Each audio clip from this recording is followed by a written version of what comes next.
আশা করি সবাই ভালো আছেন। আজকে আপনাদের জন্য নিয়ে এসেছি এক ভয়ঙ্কর সত্য কাহিনী, যেখানে একজন মানুষ নিজের চোখের সামনে দেখেছিল কিভাবে জীবন্ত মানুষকে পিশাচেরা ছিঁড়ে খাচ্ছে। অন্ধকার ঘরে প্রতিটা মুহূর্তে মনে হচ্ছিল হয়তো পরের শিকার সে নিজেই। রাত যত গভীর হচ্ছিল ততই বাড়ছিল মৃত্যুর গন্ধ আর অশরীরের ছায়া। ভয়ঙ্কর এই গল্পকেও মিস করবেন। আর নতুন হরর এপিসোড পেতে অবশ্যই আমাদের চ্যানেলটা সাবস্ক্রাইব করবেন। এটি হলো আমাদের এপিসোড নাম্বার 11। তো শুরু হচ্ছে আজকের গল্প। আমার বাবা তখন একজন মুদি দোকানি ছিলেন। তো আমাদের আবার বড় পরিবার ছিল, মানে একসাথে বাবা, কাকা, জ্যাঠা সবাই একই বাড়িতে থাকতেন, কিন্তু খাওয়া দাওয়া, ইনকাম, রান্নাবান্না একসাথে হতো না। মানে এগুলো ছিল আলাদা সব। ঘটনাটা প্রায় এখন থেকে 25 বছর আগে। তখন আমি মাত্র মাধ্যমিক পরীক্ষায় বসব। সেই সময় আমাদের পরিবারের প্রচুর অভাব অনটন শুরু হয়। যদিও একসাথে সবাই থাকতাম, তবে যৌথ পরিবার ছিল না। তবে দিন শেষে সবাই তো এক পরিবারের মানুষই ছিল। তো এই হিসেবে আমাদের সবাইকে মোটামুটি হেল্প করা হতো। মা প্রতিদিন জ্যাঠা কাকার কাছে হাত পাততেন, এতটাই আমাদের অভাব ছিল তখন। আজ এটার জন্য, কাল তো ওটার জন্য। আর আমার বাবা ছিলেন ছোট একটা মুদি দোকানে মালিক। আগে বলেছিলাম যে দোকানটা তেমন চলতো না, তেমন দোকানে তেমন পণ্যও থাকতো না। আবার দোকানটা এমন জায়গায় ছিল যেখানে মানুষও আসতো না তেমন। তার উপর বাবা দোকানে বসতেন ও নানা বসতেন নাও তেমন ভালো করে, কারণ তিনি তখন অসুস্থ ছিলেন। আমার আবার দুটো বোন ছিলেন, তারা ধীরে ধীরে বড় হচ্ছিল। মা প্রতিদিন কারো না কারো কাছেই সাহায্য চাইতে হতো। এটা আসলেই ভালো দেখাচ্ছে। আমার মনে হলো আমাকে এবার কিছু একটা করতে হবে। যেভাবে সেই কাজের খোঁজে বেরিয়ে পড়লাম। কাজ খুঁজতে গিয়ে এক ভদ্রলোকের খোঁজ পেলাম। নাম ছিল তার দিলীপ। উনি পেশায় কী ছিলেন সেটা আমি ঠিক বুঝে উঠিনি। জিজ্ঞাসা করলে তিনি বলতেন যে ব্যবসা করতেন, কিন্তু কিসের ব্যবসা সেটার খুলে বলতেন।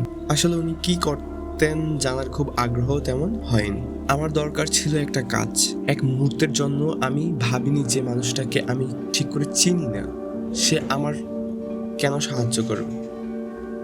তখন আমার মন মানসিকতা এতটাই খারাপ ছিল, আমি মানসিক রোগীর মতো হয়ে গিয়েছিলাম। একেবারে অসহায় ছিলাম, কারণ বাবার টাকায় সংসার আর চলছিল না, এতটাই অভাব অনটন ছিল। আমি দিলীপ বাবুকে বলেছিলাম যদি কোনো কাজের খোঁজ পান তবে আমাকে জানাবেন। এরপর ওনার সঙ্গে আমার আর তেমন কথা হয়নি। প্রায় এক সপ্তাহ পর ওনার সঙ্গে রাস্তায় দেখা হয়ে গেল। আমি কোনো কিছু বলার আগে উনি বললেন, কি ভাইয়া, তোমার তো আর কোনো খোঁজ খবর নেই কাজের ব্যাপারে। আমি তো 2 দিন ধরে এই পুকুর পাড়ে বসে থাকি তোমার জন্য, তুমি আসো না, কি ব্যাপার?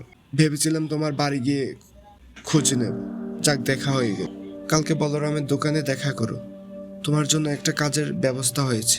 আমি দাঁড়িয়ে দাঁড়িয়ে আর সব কথা শুনলাম। তারপর বললাম, দিলীপ বাবু, কাজটা কী ধরনের সেটা কি আমি জানতে পারি? তিনি একটু বিরক্তি হয়ে বললেন, আহা, এত কথা কেন? কাল চলে এসো, গিয়ে নিজেই বুঝে যাবে কি কাজ। তারপর উনি নিজের পথে চলে গেলেন আর আমি আমার পথে চলে আসলাম। বাড়ি ফিরে বাবাকে বিষয়টা বললাম। বলেন, তাহলে কি তোমার পড়ালেখার ক্ষতি হবে না? সামনে কিন্তু তোমার এক্সাম। আমি উত্তর দিলাম, আগে গিয়ে দেখি না, যদি কোনো সমস্যা হয় তাহলে করবো না কাজটা। এরপরের দিন যেভাবে ভদ্রলোক বলেছিল সেভাবেই বলরাম বাবুর দোকানে গিয়ে আমি দাঁড়ালাম। গিয়ে দেখি উনি আমার আগে সেখানে গিয়ে দাঁড়িয়ে আছেন। আমায় দেখে বললেন, খাওয়া দাওয়া করেছো ভাই? আমি বললাম, হ্যাঁ, খেয়ে এসেছি। তারপরে 20 মিনিটের পথ বাসে করে গিয়ে পৌঁছালাম একটা জায়গায়। আমার কাছে তেমন চেনা ছিল না ওই জায়গাটা। তারপর হাঁটা শুরু করলাম। যেতে হলো একটা বাগানের ভেতর দিয়ে, কোথাও গর্ত, কোথাও কাদা, ভালো মন্দ পথ মিশ্রিত। তখন প্রায় বিকাল 5টা বেজে গেছে। আমি বারবার দিলীপ বাবুকে কাজের ব্যাপারে জিজ্ঞাসা করেছিলাম, কিন্তু উনি কিছুই বলছিলেন না। একসময় আমরা পৌঁছালাম একটা নির্জন জায়গায়, যেখানে একটা পুরনো জমিদার বাড়ি। 4-5টা ইটের কারবাস্তা ঘেরা। কিন্তু এরকম নির্জন জায়গায় কার বাড়ি এটা ভেবে উঠতে পারছিলাম না। আসলে কাজটা কি সেটা জিজ্ঞেস করার সাহসও হচ্ছিল না। আমার মনে হচ্ছিল যদি কাজটা আমার ভালো লাগে তাহলে করব, না হলে করব না। কিন্তু শেষমেশ জিজ্ঞাসা না করে আর পারলাম না। গেটের ভেতরে ঢোকার আগেই আমি বললাম, কী ব্যাপার বলুন তো? আপনাকে তো অনেকবার জিজ্ঞাসা করছি কাজটা কী ব্যাপার, কিন্তু আপনি কিছুই বলছেন না। আসলে কাহিনীটা কি? কিন্তু তিনি কোনো উত্তর না দিয়ে দরজা ধাক্কা দিতে লাগলেন। তখন ভেতরে থাকা দুজন মহিলা বেরিয়ে এলেন। তাদের একজন বিধবা, যাকে দেখেই বোঝা যাচ্ছিল তিনি সদ্য বিধবা হয়েছেন, আর একজন বয়সে কিছুটা কম হবে। বিধবা মহিলা বললেন, আপনাকে তো ঠিক চিনলাম না। তখন দিলীপ বাবু বললেন, আমি বলরাম বাবুর ভাই। আমি দাদার কাছে সব শুনেছি। আপনি যেমন লোক চেয়েছিলেন আমি তেমন পারফেক্ট লোকই নিয়ে এসেছি। দুই মহিলা কিছুক্ষণ আমাদের দিকে একটু অবাক দৃষ্টিতে তাকালেন। আমি বুঝতে পারছিলাম না কেন এমনভাবে তাকান। তারপর বিধবা মহিলাটা পাশের লোকটাকে বললেন, তুমি ভেতরে যাও। এরপর তিনি দিলীপ বাবুকে বললেন, এটাই কি তোমার লোক? আমি তখন বললাম, হ্যাঁ আমি। তিনি আমার দিকে তাকিয়ে হেসে বললেন, আমিও বেশ আমি এত কিছু ভেবে না দেখে নিজের পরিচয়টা দিলাম। এরপর তিনি কাজের প্রসঙ্গে এলেন। বললেন, প্রতিদিন সকাল 8টার মধ্যে চলে আসতে হবে, এসে বাড়ির আঙিনা পরিষ্কার করতে হবে, বিল্ডিংয়ের ফ্লোর ঝাড়ু দিতে হবে। পাশের গ্রামে একটি মুদি দোকান আছে, সেখান থেকে তোমার মুদিমাল আর সবজি ব্যাগ দেবে উনি, তুমি সেটা নিয়ে আসতে হবে। ফুলের টবে পানি দিতে হবে, পাশের পুকুর হতে পানি এনে দিতে হবে। দিনে 2বার কাপড় চোপড় ধুয়ে রোদে শুকাতে দিতে হবে। বিকেল পর্যন্ত এসব কাজ করতে হবে। বিকেলের পর তুমি চলে যেতে পারবে। তো আমি যেটুকু বুঝলাম যে কাজগুলো সব ওই বাড়ির ভেতরে করতে হবে, মানে বাড়ির বাইরে গিয়ে তেমন কোনো কষ্টকর কাজ ছিল না। সকাল থেকে বিকেল পর্যন্ত ওই বাড়িতে থাকতে হবে। তারপর সন্ধ্যার আগেই নিজের বাড়ি ফিরে যেতে পারবে। বাড়ি ফিরতে প্রায় 1 ঘন্টার পথ হাঁটতে হবে। আমি এসব ভেবে যাচ্ছিলাম, তখনই দিলীপ দা জিজ্ঞাসা করলো, কিরে ভাই, কাজটা পছন্দ হয়েছে তোর? আমি বললাম, কাজ নিয়ে সমস্যা নেই, তবে দুবেলা খাওয়া আর বেতনটার ব্যাপারটা যদি বলতেন। তখন বিধবা মহিলা বলল, আমি খাওয়াতে পারবো না ভাই, তবে খাওয়ার জন্য প্রতিদিন টাকা দেবো, আর মাস শেষে বেতনটা পেয়ে যাবে। আমি বললাম, আচ্ছা আমি রাজি। এ কথা শুনে মহিলা আর দিলীপ দা দুজনেই হেসে বললেন, আচ্ছা তাহলে কাল থেকে চলে এসো, সকাল 8টার মধ্যে চলে আসবে, দেরি করবেন। এরপর আমি দিলীপ দাদাকে বললাম, আসলে এই বলরাম দা কে গো? তখন উনি বললেন, বলরাম দা আমার দূর সম্পর্কের ভাই লাগে। উনি একজন কাজ করার লোক খুঁজছিলেন আমার কাছে, জানতে চেয়েছিলেন এমন কেউ আছেন কিনা। তখন আমি তোমার কথা বলেছি। আর বিধবা মহিলা বলরামদার কেমন বৌদি লাগেন, এই কথার পর আমরা বাড়ি থেকে চলে এলাম। সেদিন রাতে আমি প্রতিদিনের মতো ঘুমিয়ে পড়লাম। আসলে মানুষের জীবনে অভাব জিনিসটা অনেক কিছু ভাবতে শেখে, এটা তখন স্পষ্ট বুঝতে পারছিলাম। ঘরে ছিল আমার অবিবাহিত বোন।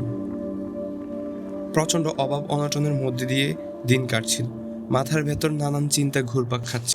যাই হোক, এরপর প্রায় 2 সপ্তাহের মতো আমি সেই নির্জন জমিদার বাড়িতে কাজ করতে শুরু করলাম। এরপর বলি আমার সেই 14 দিনের কর্মজীবনের কথা।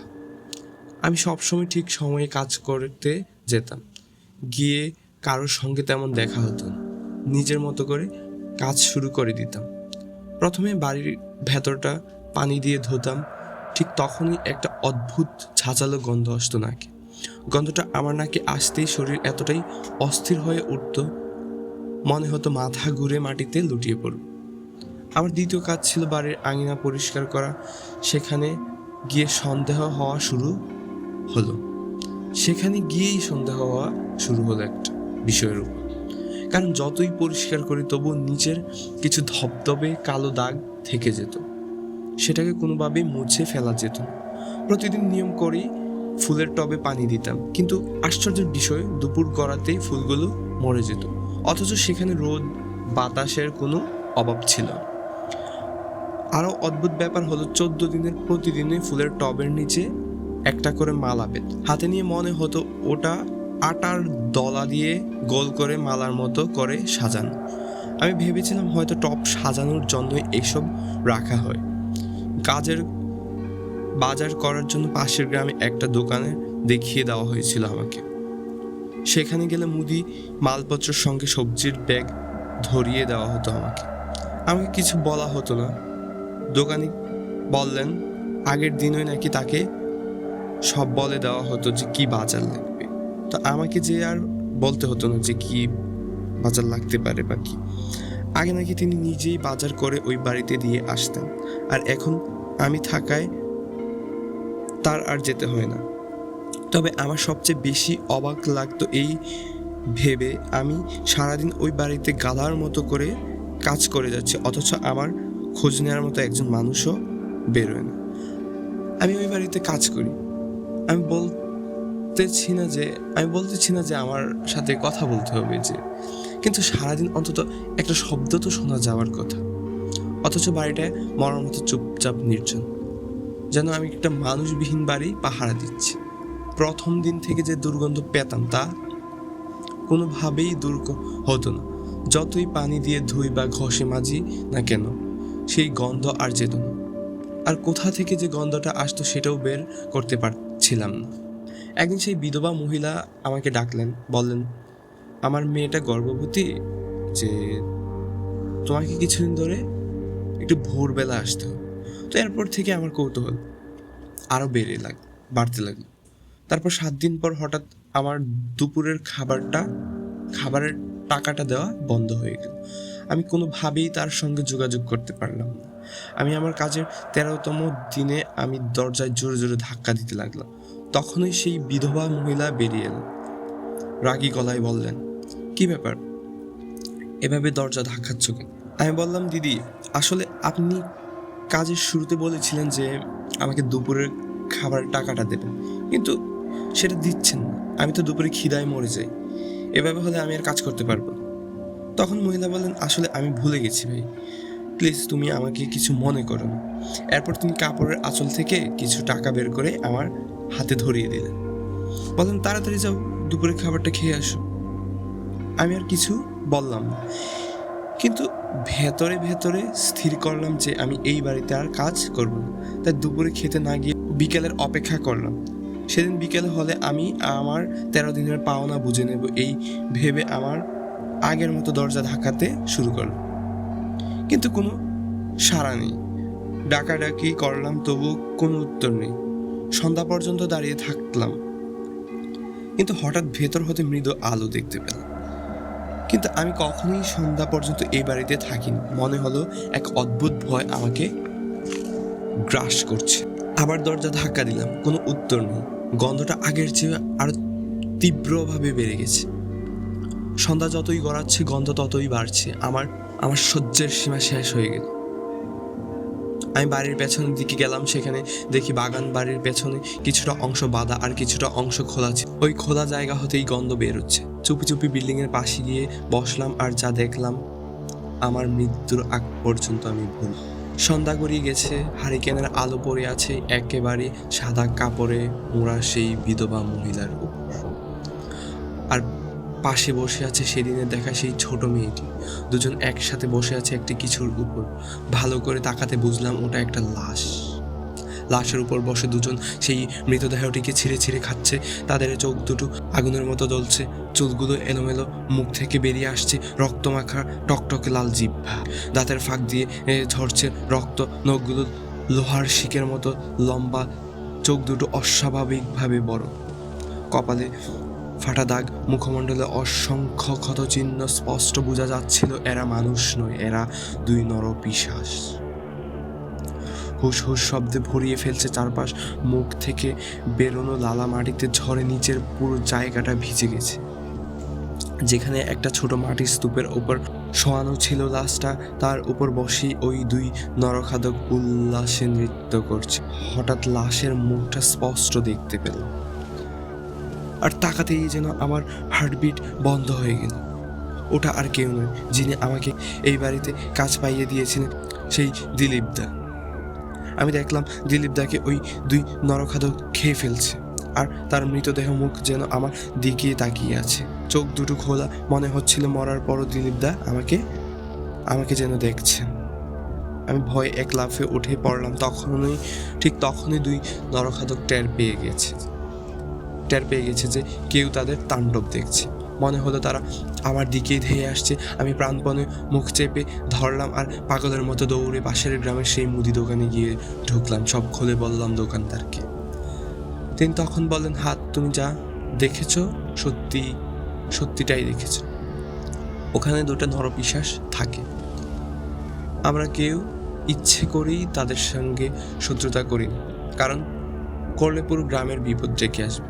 যাকে চোখে দেখা যায় না তার সঙ্গে লড়াই করা যায়, কিন্তু যাকে চোখে দেখা যায় না তার সঙ্গে লড়াই করা বোকামি ছাড়া আর কিছু না। তোমার একটাই কাজ, ভুলেও আর কখনো ওই বাড়ির ত্রিসীমানার ভেতরে যেও না। আজ রাতটা এখানেই থাকো, কাল সকালে আমরা তোমাকে বাড়ি পৌঁছে দেব। সেই রাতটা আমি ভেবে আতঙ্কে কাটিয়ে দিলাম। এরপরে আমার জ্বর উঠলে অনেকদিন হাসপাতালে ভর্তি হয়েছিলাম। ভয় আর চিন্তার কারণে আমার নার্ভের কিছুটা সমস্যা হয়ে যায়। একটাই চিন্তা আমাকে সারাক্ষণ ঘুরে খেত যে দিলীপদা আমাকে সেখানে নিয়ে গিয়েছিল, তিনি আসলে কে ছিলেন? সত্যি কি তিনি তখন জীবিত ছিলেন নাকি আগে মারা গিয়েছিলেন? আর সেই দুই পিশাচ তারা ছদ্মবেশে আমাকে টেনে নিয়েছিল সেখানে। আর যদি তাই হয়, তিনি আসলে কে ছিলেন? সত্যি কি তিনি তখন জীবিত ছিলেন নাকি আগেই মারা গিয়েছিলেন? আর যেই দুই পিশাচ নাকি তারাই আমাকে ছদ্মবেশে ওখানে টেনে নিয়ে গিয়েছিলেন? আর যদি তাই হয়, তবে পরবর্তী খাবার হিসেবে কি আমিই ছিলাম?